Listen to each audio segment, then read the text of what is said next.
Magandang umaga, Pilipinas. Narito ang update kay Basyang. Napanatili po nito ang lakas ng hangin. Nasa tropical storm category pa rin ito. Taglay ang 65 kilometers per hour near the center na maximum sustained winds at gustiness na 90 kilometers per hour. At kasalukuyan ay nakita or at 4 a.m. nakita po ang kanyang sentro sa vicinity ng Habonga, Agusan del Norte. Pero sa mga oras na ito, malaki ang posibilidad na tinatraverse na po nito ang karagatan papuntang Bohol Sea. At makikita nga po natin halos tutok po yung kaulapan sa malaking bahagi ng Visayas at malaking bahagi ng Mindanao sa ngayon. So nakakaranas po doon at kasalukuyang nananalasa ito sa halos buong Kabisayaan at malaking bahagi ng Mindanao. Sa ngayon ay ang kanyang movement west-northwestward at 25 kilometers per hour. So sa track na ipinalabas po nga natin, inasahan po natin na generally west-northwestward pa rin ang kanyang movement sa mga susunod na oras.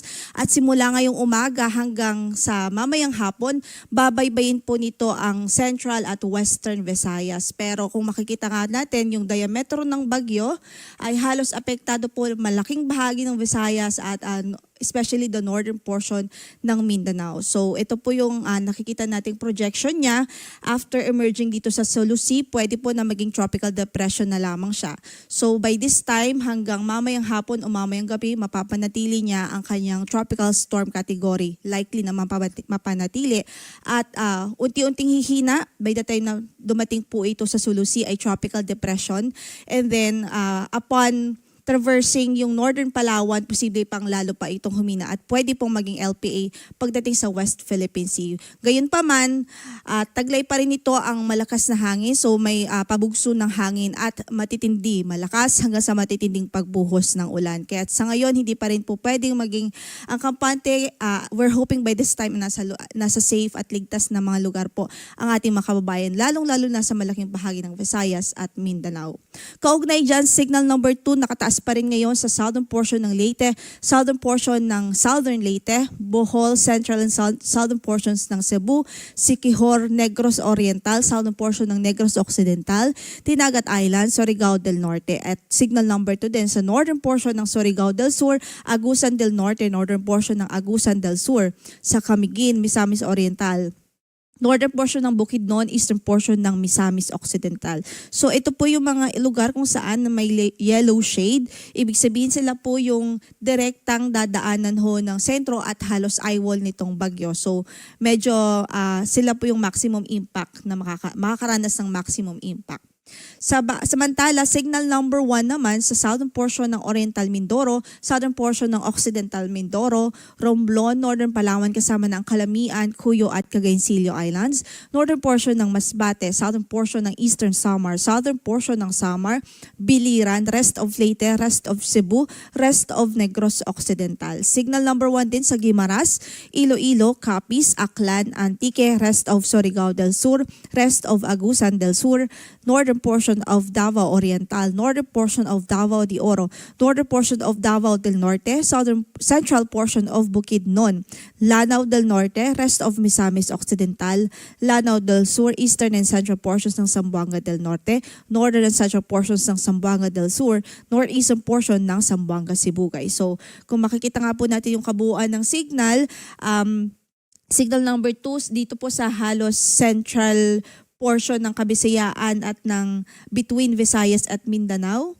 And then signal number 1 naman dito sa natitirang bahagi pa ng Northern Mindanao at sa natitirang bahagi pa ng Visayas. Ibig sabihin, hagip ng radius ng bagyo itong mga lalawigan na ito. So patuloy natin silang pinag-iingat. Doon sa mga nakataas ang signal number 2 ay posible ang minor to moderate threat to life and property at 62 to 88 kilometers per hour na lakas ng hangin pwede pong ma-experience doon, habang yung mga nakataas ang signal number 1 ay minimal to minor threat to life and property naman, at ang hangin na inaasahan ay from 39 to 61 kilometers per hour. At ngayon, dahil matitinding pag-ulan o malakas hanggang sa matinding pagbuhos ng ulan ang inaasahan natin. Hindi lang yung lakas ng hangin yung ating kalaban dito, kundi yung mga pagbuhos ng ulan. So dahil dyan, meron tayong weather advisory at more than 200 millimeters of rainfall ay pwede pong maranasan dito sa Dinagat Island, Surigao del Norte, Agusan del Norte, Camiguin, Misamis Oriental, Bohol, Cebu, Negros Oriental, maging sa Siquijor. Kung mapapansin nyo, ito po yung mga lugar ngayon kung saan malapit ang sentro ng bagyo at yung kanyang eye wall. Samantala, 100 to 200 millimeters of rainfall naman sa Southern Leyte, sa Leyte, Antique, Iloilo, Guimaras, Negros Occidental, Zamboanga del Norte, Misamis Occidental, Lanao del Norte, Lanao del Sur, Bukidnon, Agusan del Sur, Surigao del Sur, Davao de Oro, Davao del Norte at Davao Oriental. Samantala, 50 to 100 millimeters of rainfall naman sa Eastern Samar, Biliran, Aklan, Capiz, Zamboanga Sibugay, Zamboanga del Sur, Maguindanao del Norte, Cotabato at maging sa Davao del Sur. So malaking bahagi ng Visayas at Mindanao ay nakakaranas po sa ngayon ng malalakas na pag-ulan. Malakas hanggang sa matinding pagbuhos ho ng ulan. At yun nga po ang kalaban din po natin dyan is yung mga pagbaha talaga. Lalong-lalo na sa mga flood-prone areas, sa mga low-lying areas at sa mga lugar kung saan ay malalapit po sa ilog. So dahil dyan, dito din sa Palawan, pwede pa rin din maka-experience ng 100 to 200 millimeters of rainfall sa araw na ito dahil approaching nga po ito papunta doon sa Central at Western Visayas, kasama na po yung papunta po ng Palawan area.